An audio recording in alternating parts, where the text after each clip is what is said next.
Hey everyone, welcome back to the Music and Moonsaults channel. Today we are going to be focusing more on the Moonsaults portion, talking a little old school wrestling. And to help me today, I have one of my best friends, and definitely my best wrestling friend in the world, Mr. Matt Durr. So welcome him Well, to the show, thank you for having me. of I will course. take being your best wrestling friend over just about anything else. All So right, I'll take it. cool. Matt and I, we had a podcast, wrestling podcast, for about a year together. Um, so this is something we're sort of used to, but not quite like this. We used to record in person, and then old man COVID came to town and put the kibosh on that. So we kind of Yeah, I heard something about that, but I don't know a whole yeah. lot. So we're on hiatus, but it's okay. But he's going to help me today. We are going to be talking today when we are recording this is the 20th anniversary of No Mercy 2000, which was I watched it actually all the way through for the first time this week. I had never seen Okay. the pay per view. I think the only match I had actually ever seen from this pay per view was the main event. Um, I don't think I've seen, and that was like on a Rock DVD compilation. Like I don't think I've Right. ever seen it anywhere else. So this was a good show. I totally agree. Like every segment, I'm like, wow, that was really good. And Yeah, then the next one happened. I'm like, this is really good. This is great stuff. yeah, Um, I know I saw it when it happened 20 years ago, but mm-hmm. it didn't stick with me. Right, And now I kind of wish it would have because right, it's a really good show. I'm really excited to talk about it. yeah, yeah. So it took place at the Pepsi Arena in Albany, New York. As I said, on October 22nd, 2000. So yeah, we're gonna just run down the card. I took some notes. A little more detailed on some of the bigger matches. So, but we'll just talk about it and yeah, reminisce. So our opening contest was the Dudley Boys Elimination Tables Invitational, which is a mouthful, but at first I'm like, what the? But this was actually a really cool concept. Like I enjoyed it. Yeah, Um, yeah, and it's what I enjoyed about it too is when you look at the list of teams, it's pretty clear who was going to win. But it felt like they all kind of got something out of it that would have made them more important on the show. Um, the next week or the next month heading to the next pay per view. It seems like they all kind of got their own little mhm. moment to shine, which Yeah. was nice. So the match started out with Too Cool versus a team I forgot was even a team until watching some of this 2000 stuff back. Lowdown, Chaz Mm-hmm. and D'Lo Brown. I totally forgot about them as a team. Yeah, I mean, how could you forget, right? Right? I mean, Yeah. we're talking two legends in the ring. Yeah. Exactly. Uh, all jokes aside, I've always kind of had a soft spot for D'Lo Brown. Yeah. I always thought like his move set was just so unique to me, Mm-hmm. and I thought everything he did in the ring was real fluid. So, for a guy who maybe gets forgot about, I always enjoy watching D'Lo Brown wrestle. Yeah. It's one. He's one of those guys that he gets remembered for the chest protector and the head wiggle, and that's pretty much Yeah, it. and being made fun of by DX. Well, yeah, yeah. Um, So Too Cool ends up putting both members of Lowdown through a table, actually, Yeah. even though you only need to put one. So then the next team out is Taz and the newly debuted Raven. He debuted at the Unforgiven pay per view to help Taz beat Jerry Lawler in a strap match the month So I'm before. glad we didn't watch the last pay per view. I'm glad Yeah, we started with this one. yeah. So, and they end up putting Too Cool through a table. And then the Dudley Boys come out, and Real quick yeah, though, one of my favorite parts of the match, Scotty Too Hottie doing the worm and going under the table. yes, That move is ridiculous, but the reaction the it gets huge is incredible. reaction. And then they found a way to do something different with it. Yeah, Like it's something small, but like I watched. I was like, oh man, that's so good. Like yeah, I didn't expect to see something like that because Too Cool doesn't stand out to me. Yeah. For being innovative like that. They're another one that get kind of forgotten about how popular they were at this time. I mean, they were so... It had died down a little bit by this point, but earlier in the year, like February WrestleMania time, they were hot. Yeah. Like I said, the Dudley Boys then come out, and they end up defeating Taz and Raven. And then that sets up the final matchup, which was the Dudleys versus Bull Buchanan and the Good Father of the Right to Censor. Now, you've got quite the Right to Censor story. Yeah. So the Monday Night Raw, the Go Home Raw for this pay-per-view was in Detroit at the Joe Louis Arena. And I went with some buddies. I was 16 at the time. And I distinctly remember there was a child sitting in front of me, maybe 10 years old at best, dropping F-bombs, screaming at the Right to the Censor. I mean, double birding going nuts. And I yelled at the kid. I was like, you should be ashamed of yourself. You're disrespect, because I was in the bad guys are the best mode of my wrestling fandom. So I played full on like the Right to Censor, good solid citizens, and they're here to help. So I started chastising this kid, and he flipped me off. So clearly, mom and dad didn't have a problem with this kid. Nope. If there's anything that epitomizes the attitude era for me, yep. 10-year-olds telling me to F off. Yeah, right. So they go back and forth. They had a little, Right to Censor was feuding with anybody that was uber violent or over sexual or anything like that. So ref gets knocked out, and Bubba ends up putting Bull Buchanan through the table, but because he's knocked out, Good Father hits Bubba with a chair. And this part was actually kind of clever.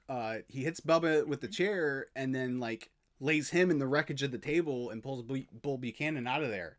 So when the ref comes to, he sees Bubba in the broken table pieces and calls for the bell. I thought that was pretty clever. But then we get a rundown from another referee, and this decision is reversed, and we restart the match, and 3D to Good Father, and the Dudley Boys win. And we go home, everybody's happy. Everybody's happy, so. I wonder, I don't remember up until that point Eddie ever pulling that trick.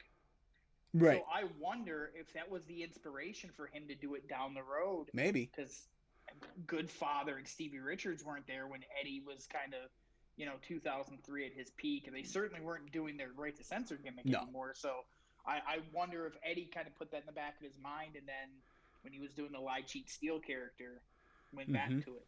Right. So after that match, we get a match that doesn't actually happen. It's supposed to be Testin Albert and Trish versus the APA and Lita in a 6-person tag. And this match was set up on Heat as a result of a strip poker game. Hey. Good old Attitude Era WWF. Yeah, Brian Gewirtz probably had something to do with this. Probably. So before APA come out, TNA attack them backstage, so they don't even make it out to the ring. And then they I'll be honest, I kind of was dealing with other things at this point, so I wasn't really paying that close attention, but they kind of corner Lita, right? And then... They cut, Lita starts to she's out there by herself. She gets her full entrance. Right. And then they come out and they kind of it looks like it's bad news, and then the Hardy Boys come screaming out. That's right. That's right. Which was kind of weird to me because they were, they have a match later in the night, but it also makes sense that they're not forcing Lita to just be with the Hardy Boys all the time too. So, good, but again, it was good stuff. It was a match that was set up on Heat. But you didn't actually have to have a match to tell a story. It sets it up for the future. It gives Testin Albert a little credibility. And the APA, I mean, they were super over at the time, too. So yeah, I don't want to talk too much. Really, I thought it worked. Yeah, I don't want to talk too much about current wrestling, but everyone talks about AEW's tag division right now with good reason. It's a great tag division. But you look at this 2000 tag division in WWF, and it's like, wow. Like, the amount of talent in the tag division at this time is crazy. Yeah, I think it speaks. We'll see it as we go through the card. I've often said 2000 and 2001 is the most talented era of WWE ever. Mm-hmm. And when you watch this card, every match has somebody in it that is just an app. They're over or they're an all-time great. It's incredible how well oiled the machine was at this point. Oh yeah, for sure. So we cut to a Edge and Christian promo backstage, and they say that they were supposed to be in the tables match, but they had food poisoning. But they're all better now, and they'll be cheering on Los Conquistadors later on in their tag team title match against the Hardys. Right. I remember this stuff so fondly, like this more than anything else from this period of time. Like Edge and Christian, all their antics, but specifically this Conquistadors bit that they were doing was just so good. So good. And it continues through the night, and every segment is just spectacular. I can't wait to talk about the tag match. Yes. It's great. Yes. Just great stuff. So next up, we have a cage match, which they had cage matches in back-to-back pay-per-views, which I thought was weird. But Chris Jericho and X-Pac in a steel cage match. So, and this was good. I mean, with the parties involved, it's hard to believe you're going to get a bad match, and you didn't. This was pretty good. X-Pac, little footnote here. He debuts his new like black and red gear, so he's distancing himself from the DX colors a little bit. He's still coming out to his DX theme, but he's distancing himself a little bit from all of that. Yeah, I really enjoyed the finish to this match. I thought it was really good. I love the whole thing. The whole match. Like I didn't even remember these two ever had a cage match. You could have lined it up in front of me. I wouldn't have known that they, they wrestled in a cage match, and it was spectacular. Yeah. It was crisp. What I noticed, the timing. The timing between the two of them. They were there for everything the other one was doing, right on cue. There was no pauses. There was no, like, you could tell they're waiting for the guy to catch up with him. It was crisp. It was fantastic. Right. I loved it. And they had wrestled. They wrestled a couple times in WCW, and Jericho's told the story quite often. I know it's in his second book, but his first few months in the company weren't all that great as far as Vince being happy with his work, and so he's like, look, you're gonna wrestle X-Pac, and if you can't get good matches with X-Pac, then you don't belong here. So right. And so they got a good one out of this. I mean, this was obviously a year later, but still, well yeah. This was great. They both took tremendous bumps. Jericho hit them taking bumps off the top of the cage like they did. Right. Well, and Jericho hit a power bomb off the top rope onto X-Pac, and yeah. So, but they both eventually make their way towards the top of the cage. X-Pac trying to escape, and they had like a little platform on the one corner, so you could kind of tell that something was going to happen. But eventually, X-Pac's on the top. He's not trying to climb down, and Jericho drop kicks the cage. Meanwhile, the door's open, so X-Pac falls and crouches himself on the open door, and then Jericho crawls out the door to win the match. A little unrealistic. Right. It doesn't make much sense why X-Pac would go down that side. Why wouldn't you just try to walk out the door? Right. If you're going to go down that side of the cage, but whatever. I liked it. It was innovative, and the visual of him after the fact just slumped over the top of the cage was just great stuff. Yeah. And this is the X-Pac Heat era. Yeah, where people do not like him at all. Yes. Which is great. Like, that's what they need. That's what wrestling needs, guys that everybody hates. Yes. That the entire arena doesn't want to see him do good. And when you don't have that, it kind of sucks the energy out of the arena. Right. Yeah. So, then we get, shot of Steve Blackman at WWF New York doing some sort of martial arts exhibition. And then quick question. Did yeah. a small part of you kind of hope he was going to hit somebody behind him? I was waiting for someone to come and try and win the hardcore title because he was hardcore champion. Oh. So I was waiting for yeah, that would have made a lot more sense. I was waiting for someone to come up behind him, Crash or somebody to come up behind him and try and pin him for the hardcore title, but it didn't happen. Opportunity. I know. Oh well. Rikishi then walks into Mick Foley's office, and asking him why Austin hasn't shown up yet for the match tonight, and Foley tells him he believes Austin will be there, but if he's not there soon, Foley will personally go out to the ring and grant Rikishi the victory by forfeit. So, yeah, a little filler. Yeah. I mean, everyone knows, like. Yeah, Austin was going to be there. Doing here, yeah, but we all know Stone Cold's going to be there. Like, this could have been done another time. Yes. Yeah, they could have done it on Raw the week before or whatever. Right. Then we get our second Right to Censor match of the evening. This time it's the team of Steven Richards and Val Venus. And they're going to wrestle Billy Gunn and Chyna. Now, this was supposed to be Billy versus Eddie for the Intercontinental title. But at the aforementioned Raw, Eddie ended up hurting his hamstring or something like that on a bump.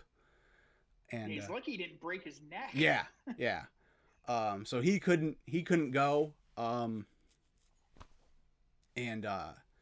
So they ended up doing this tag match as kind of a make good. Right to Censor come out first, and Richards cuts a promo, and he's like, we at the Right to Censor would never hit a woman unless it's absolutely necessary. And this is necessary. And they say that they're going to beat Chyna and her rectally obsessed friend. And it's for the fans' own good.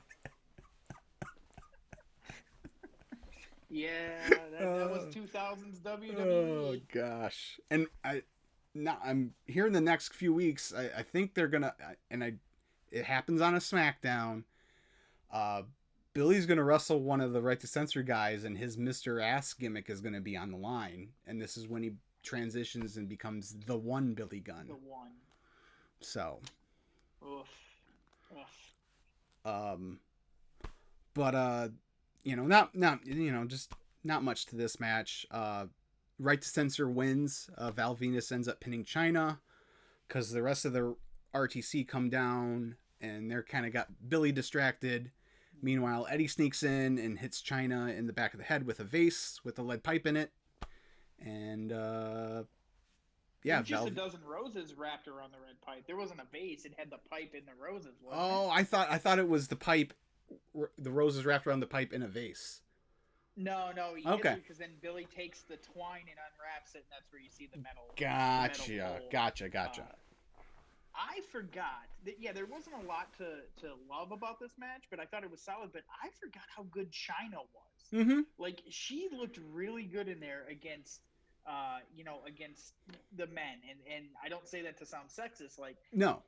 Now you don't see women wrestle men, and probably rightfully so. And the first couple times they went after it, it took me a minute to be like, it was a little cringy, but like, she was really good. Yeah, I mean, but she was believable to a certain extent.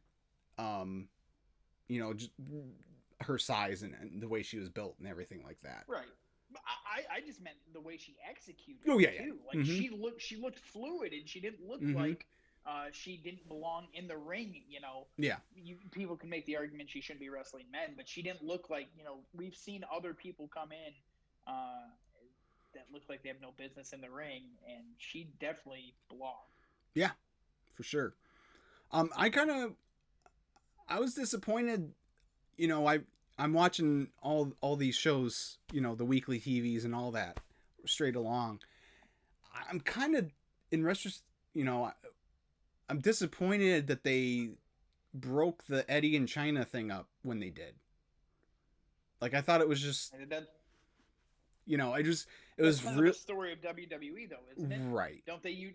They have a history of you break it up before it gets old, break it up while it's still hot. Well, I've got a point to make later about like popular acts and them sabotaging them in this era. Well, not sabotaging, but you know, cutting them off. Yeah. Because it happened. There's 3 examples on this card, pretty big examples, and Eddie's one of them. Of being a really popular, and then they're like, we're gonna turn you heel now. Yeah. So then we see Triple H backstage in his locker room, and Stephanie comes in, and she asks Hunter to reconsider letting her come down to ringside for his match against Benoit. Because a few weeks ago, she was down there, and Benoit ended up headbutting her. And so Triple H was like, I'm your husband. I need to protect you. You can't come to the ring anymore. Yeah. So, and she's the whole leading up to this, she's been needling him, trying to get him to reconsider, like, hey, I'm valuable. You know, I should be out there with you. And he's like, no, I don't want anything to happen to you. So she ends up just giving a VHS tape to Hunter, because it's like, wow, VHS tapes. I remember those. But it's kind of like a scouting on Benoit about how to avoid the crossface. Yeah. So, and then she leaves because Triple H won't let her come out with him. She's become the manager for Kurt Angle. So she leaves to go prepare Kurt for his match against The Rock later. So. Business partner. Business. Yeah, not business. Manager. Business partner. So then we get Rikishi and Steve Austin in their street fight. It was about 11 months before this, also at the Joe Louis Arena. Stone Cold Steve Austin got hit by a car, and yep. And I jumped up and yelled yes and got booed at by the entire section I was in. Wow. You're lucky you made it out of there. Yeah, I mean, I was 15, so I don't think they're going to assault me. But, yeah, I definitely jumped. I cheered when he got hit by the car. I was over Austin at the point. Okay.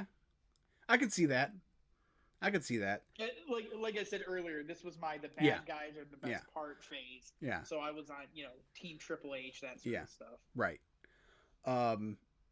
So then on the October 9th edition, Austin comes back at Unforgiven looking, for who hit him. And, meanwhile, Foley's conducting his own investigation. And on the October 9th episode of Raw, he reveals that it was Rikishi. And Rikishi admits it. And the famous, "I did it for The Rock" line is born. And this is the second example of someone who is super popular with the fans, and let's turn him heel and have him be the one who ran over our top star. And the next month, at a bigger pay-per-view, one of your 4-pillar pay-per-views, he's not even involved with Austin. Right. They should have just left it a secret until they revealed who was really behind the whole thing. Right. I mean, it's easy to say that now 20 years later, mm-hmm. but when they turned Rikishi heel, he was never the same. No. He never, people didn't want to hate him either. They mm-hmm. wanted to keep cheering that. You found gold with 3 guys that were nothing until they were together. Because to be honest, Too Cool wasn't the same. That was a 3-man act. Yeah. And if you take one of those pieces away, it's the classic case of the sum being greater than the its parts, or whatever that saying is. The whole being greater, yeah. Yes, that. And here we are 20 years later, and they seem to have done the same thing. Yeah. With one of their best acts. Right. So yeah, it's a WWE staple. If you're mm-hmm. too popular, we got to shut it down before it's too late. couple music notes here, seeing as I do talk music on this channel as well. Rikishi debuts his Bad Man theme. I'm a bad man. Terrible. Who wrote that? Was that a Jim Johnson? I'm assuming so. I didn't research it because it wasn't. I just was like, oh, okay, that's when he started using that. Okay, so I feel like if that was Jim, he wrote that in like 6 minutes and went, here you go. Yeah, that's got to be what it was. And went back to doing something more important. Yes, because that's terrible. That's one of the worst themes ever. Mm-hmm. Yeah. And Austin has the Disturbed version of his theme song. That's what he returned to at Unforgiven with, and I really like that version of his song. So do I. And I'm not like a big Disturbed fan. Like I like a couple of their songs, but it's not really my cup of tea. But I love that version of his song. The lyrics and the way he sings, the singer from Disturbed like attacks his lyrics in his song. Like it just added something to it. So. Well, and it feels like something Stone Cold Steve Austin. Oh yeah. Would be involved with. Like it's aggressive and high energy and exactly what Stone Cold brought when he came to the ring every night. Right. It makes total sense. So Austin shows up. Well, actually, so Foley comes out. Rikishi comes out, then Foley comes out because it's like, oh, Steve's still not here. Well, then Austin comes in driving the pickup truck. The pickup truck that was destroyed by Rikishi on SmackDown 3 days prior. Austin's not wearing his traditional ring gear. He's wearing his black jorts and a t-shirt and his boots, and he's ready to brawl. And they brawl. They brawl in the crowd. It's funny because like I heard the opening bell, but it took the commentary team to like realize that the bell had sounded because they asked a couple different times that I didn't hear a bell. Yeah. So they brawl in the crowd. Austin tries hanging Rikishi with a rope over the ring ropes. They fight over to the announce table. To be fair, Rikishi tried to run and try to kill him right. with the vehicle. Oh yeah, no, all fair in love and war. Right.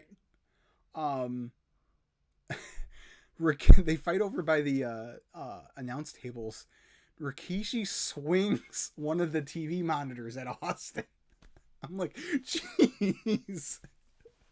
Oh, that could have been terrible. I don't remember that at all. Yeah. I didn't remember that at all until the time. Yeah. And then that's right after that is when Austin grabs JR's hat, right? Yes. Well, no. Well, he hits him with the chair a couple times, and then he puts the hat on and hits him a bunch more times with the chair in the head, which busts Rikishi open. They fight back around to the pickup truck. Austin hits him with the door, hits him again with the chair a couple more times, and loads him in the back of the pickup truck. He then backs the pickup truck out of the arena, out into the parking lot. You forgot where he opened a beer in the front seat of the car and started drinking it while driving the truck. Right. Because, I mean, not only are we killing people or attempting to murder people, we're also drinking and driving. Yes. I mean, you might as well just go for it. Let's do it. Yeah. Yeah, I mean, let's do it. So he backs out into the parking lot. He unloads Rikishi from the truck and leans him up against like a brick. It wasn't even a full wall. It was like a piece of a brick wall. Retaining wall. Yeah. Leans him up against it, and like he's like getting ready to run his truck into Rikishi while he's leaned up against this wall. And he's the baby face. Yes. But I mean, again, the dude ran him over a year ago, so all right. At the time, like today, that'd be like, yeah, that's probably too far. But I don't know. Back then, I mean, the crowd was into it, so. Oh yeah. I'm sure when I watched it live, I was all for it. Yeah, too. yeah. But honestly, I did not remember him trying to hit Rikishi with a truck. Like for whatever reason, I remembered everything until they got backstage, and I must have blanked out on that. Yeah. And just put it out of my mind. I remember. It's kind of ridiculous. So I remember seeing the still photos the next night, because I had a friend at school who would usually tape the Raws after pay-per-views for me and bring them to me the next day. So I saw this. Well, I remember watching that episode of Raw the next night. And I remember seeing those, the still photos, because back then they didn't show the video because they wanted you to order the replay. So he goes to run Rikishi over, and a cop car intercepts him. Austin T-bones the cop car. He backs up and hits the car again, trying to push it out of his way. And then he's just surrounded by like 10 police cars. And they pull him out and they arrest him. So I guess Rikishi won by arrest? Yeah, forfeit. Sure. So Steve Austin was unable to finish the match. Yes. So kind of like of him being arrested by the police. Yeah. This is one of those where, again, like the crowd was into it, but if they did that kind of finish today, they would get murdered for it online, I think. Maybe. It's the way they did it was so ridiculous that I think everyone watching is like, oh, they're not going to hit him. Right. Anytime they do those vehicle things, it's so over the top and so ridiculous that I don't think they'd take a lot of heat for it now, but the drinking and driving thing, I think, would be a bigger sticking point for people than him trying to run someone over with a truck. I was just talking about like the match ends because the police come and arrest. Like the fans, I think, would be upset at the creative more than anything else. Is what the point I was making. We get a little bit of a let me up match after this. Yeah, I skipped this. Did you? Okay. I wasn't gonna watch this. So it's William Regal defending the European title against Naked Midian. So Regal comes to the ring and he says he told Commissioner Foley he demanded that if he was going to have to defend his title against Midian, that Midian had to wear clothes. Yeah. This I watched. I watched this. When the bell rang, I skipped. Right. So, they fight, whatever. Eventually, Midian rolls out to the ring, reaches underneath the ring and gets his fanny pack and puts his fanny pack on and then rips away his track pants. So he's naked Midian. And eventually this is where the brilliant part of this came in. Regal gets him down and he goes to apply the Regal stretch, but he stops. And the facial expression Regal makes is priceless. It's gold. So he thinks better of it and then beats him with the Regal cutter instead. So I thought this Regal and Eddie are two of the examples of when Vince knows what he's doing as far as getting that something extra out of somebody other than just being a good wrestler. Like Regal in WCW and even Eddie had some character stuff in WCW that was pretty good, but nothing to the extent of what he was doing at this time in WWF. And I thought both like this William Regal character was so good. So good. Yeah, Eddie obviously got to go to a different level than where he was at this point. And that's has a lot to do with him cleaning his life up. Regal's another one who had the demons we hear about, and by the time he got it cleaned up, his career was already far enough along where he wasn't going to get any further. And you're right though, this era of Regal is so good. I wish he would have been this guy 2 or 3 years earlier when he came to the WWE. If his mind was right and stuff. Right. Because he's another one. He could have been something completely different. In that Attitude Era, he could get real heat, X-Pac type heat, where he didn't need the support from the crowd. He could just be that bad guy, and it's a little disappointing that he didn't get that chance. But what he does from this year going forward. You know, in teams with Tajiri and stuff, it's all gold. Yeah, It's so yeah. good. Well, and then his run as the commissioner, and Right. yeah, it's good stuff. They show Kurt's interview with The Rock from Heat, which is just a bunch of just uh, clips pulled from old interviews, and it's where, you know, Rock implicates himself in the, you know, Austin getting ran over and all kinds. Right. It's great. It's Kurt at his comedic best. It was good stuff. Yeah. And then speaking of comedic best, Kevin Kelly interviews Los Conquistadors. Si Senor, Uno and Si Senor.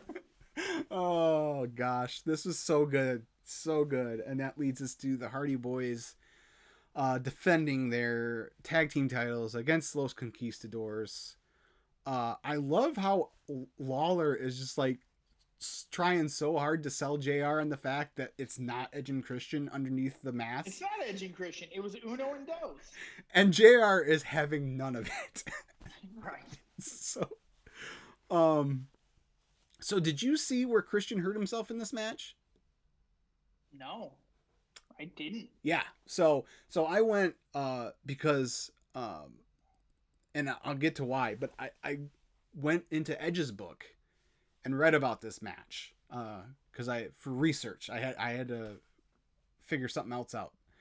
And yeah, apparently You're a professional. Right. Apparently he does, you know, his little over the top rope dive that he does, and he ended up hurting himself. Like he got a stinger or something. He lost feeling in like his right arm, which I mean he's still able to come in and do the unprettier to end up winning the match. But yeah, he ended up hurting himself in the match. I honestly didn't notice it. I got to tell you, I was so entertained by the goofiness they were doing throughout the match that when it came down to the actual forward rolls portion of it, and then jumping up like, whoa, we're real luchadors. Yes. Like, I know it's easy to say wrestling isn't the same as it used to be now. Stuff like that is totally missing from AEW, WWE, like just established characters, not trying to be that character for a month or two and just doing something goofy and having fun with it. So good. You know, people talk about fantasy matchups, and if I had a time machine, I would give one of the things I would love to see is I would give anything for Edge and Christian and the New Day, just for the promo segments alone. Like, right. And the matches would be good too because they're all really good workers. But the stuff leading up to the matches would make it all worth it. Like, that would be so funny. And with Edge and Christian, you've got two guys that are fantastic workers. They're super charismatic, and they always found a way to still be the scared heels, the chicken heels that will do anything to get out of a match, even though they're very capable of beating any tag team in the world. It's so ridiculous and so stupid. Yeah. And so great. That everything they were involved with in this entire show was perfection. Yes. I love it. So the finish comes when Matt Hardy, he takes the mask off of Uno, I guess?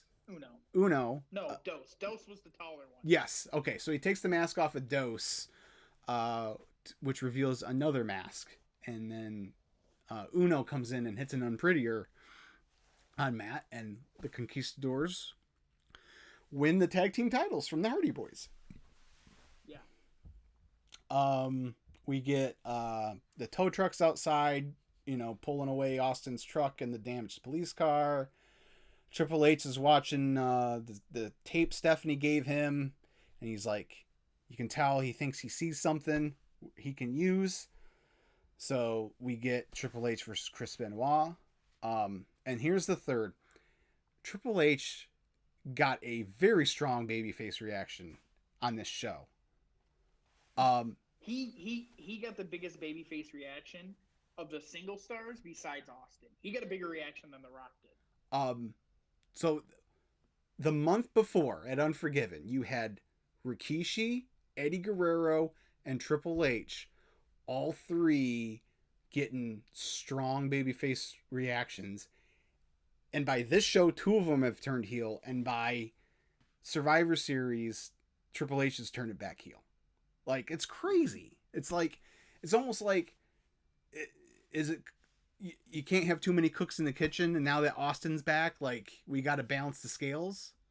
I think that's exactly what it is. Austin came back, and they're like, we've got to shift it over. Austin needs opponents. Rock needs opponents. Undertaker is around at this time. Like, they were babyface heavy. Mm-hmm.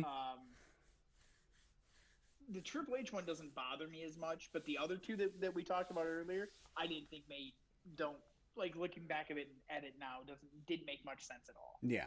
Because I don't think Eddie didn't get any better with his heel turn at this point either. No, it didn't. Yeah, I mean, it was a lateral move, if anything, if not a step backwards. I'd say it's a step backwards because by WrestleMania, he's not even involved in like a major program. Right. He's gone from the company at that point, isn't he? No, he's on the WrestleMania card, but it's not long after that. I don't remember. Yeah, he wrestles. I don't even remember. He wrestles somebody for the European title. I don't know. It might be Saturn, but Jeez. Yeah. But this is. I mean, look. We all acknowledge that it's tough to say good things about a Chris Benoit match nowadays, but this is, as far as technical wrestling match goes, this is really good stuff. We get an Indian deathlock out of Triple H. Dude, we've had this conversation. Late 99 to quad injury Triple H is as good as it gets. Like, he's fantastic. The best in the business. He was the best worker in the business at that point. He could do the heel thing. He could do babyface. He could brawl. He could wrestle. He could talk. He was spectacular at this point. Yeah. And this you're right. This match, I mean, it's a great technical wrestling match all the way through. Yeah, and the story throughout is Triple H finding ways to avoid being put in the crippler crossface. That's and out wrestling Chris Benoit. Yeah. Who also he flips the script and starts beating up Triple H with brawling. Yes. The complete 180 on their personalities, and it worked. It worked so well. Yep. I agree. Eventually, Stephanie does come down. She slaps Benoit in the face. And then while Benoit and Hunter are exchanging counters, she's got the referee distracted. Triple H hits a low blow and a pedigree and beats Chris Benoit. So, really good match. I thoroughly enjoyed this match.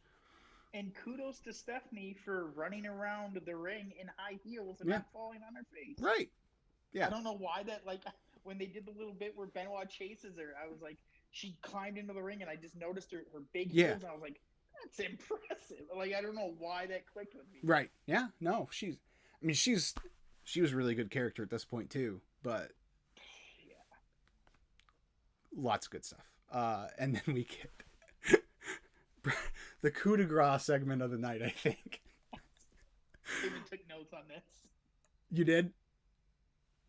Oh yeah. So we get Edge and Christian backstage, and they're all hot and sweaty, but they're in street clothes, and they're celebrating with Los Conquistadors. Do you remember who these Conquistadors were, Matt Durr? I don't. One of them was the Fallen Angel, Christopher Daniels. That one I remembered from the book because that sticks out to me. The other one was a guy by the name of Aaron Aguilera, who was also Jesus. Yeah. Carlito's bodyguard. That Yep. allegedly stabbed John Cena. Storyline-wise, stabbed John Cena. Yeah. Right. So, yeah. But Edge and they bring champagne for themselves, but they bring Coronas for the Conquistadors. Right.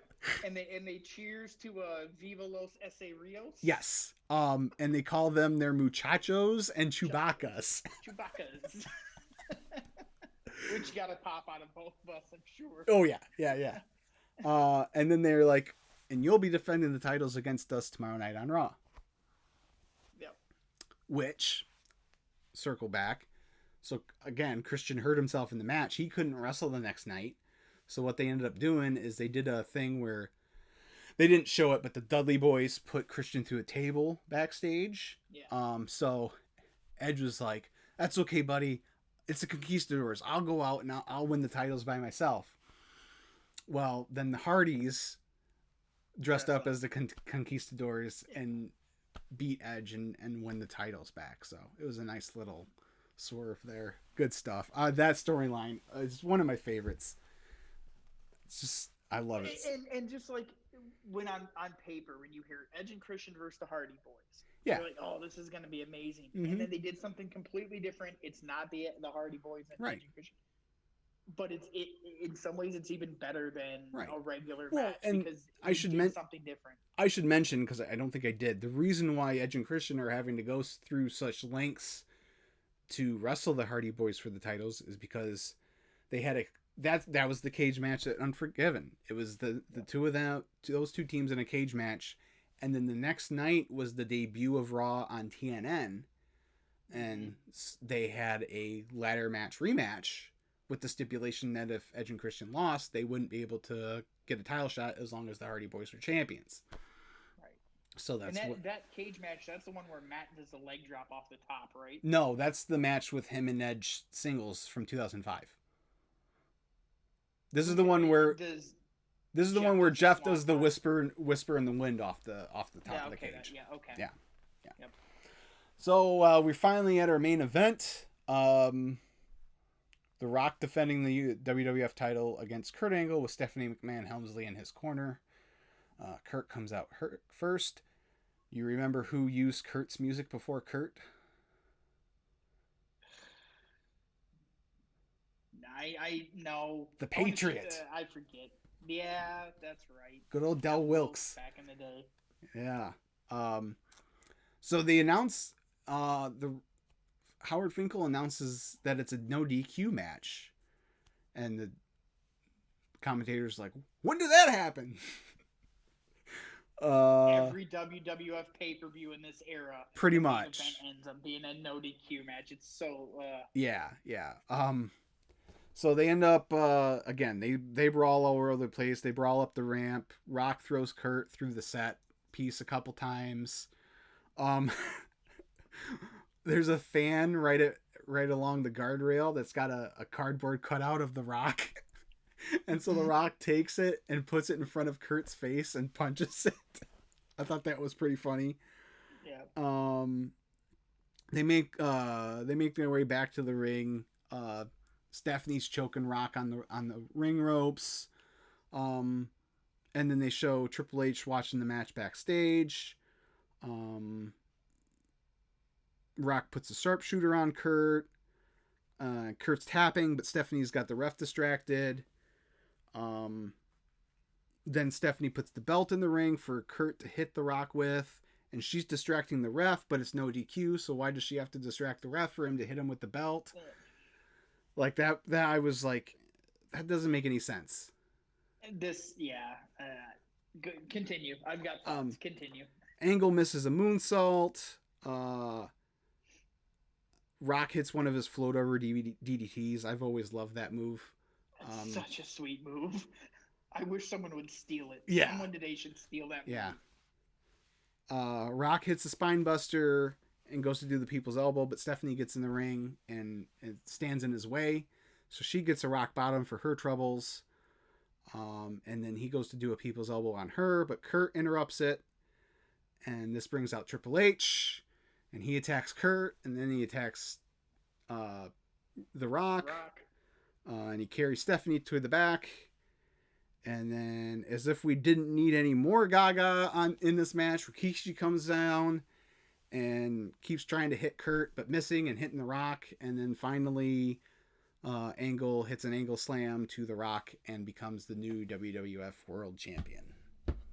Just 11 months into his run. He had quite a first year. Yeah, I'd say so. Everyone jokes about no one's ever taken to the wrestling business quite like Kurt Angle, but you look at him in this match, for a guy who 11 months earlier was in his first WWE pay-per-view, you wouldn't believe that. He looked like he'd been doing this for 10 years at this point. He's so good. Mm-hmm. And you mentioned all the Gaga.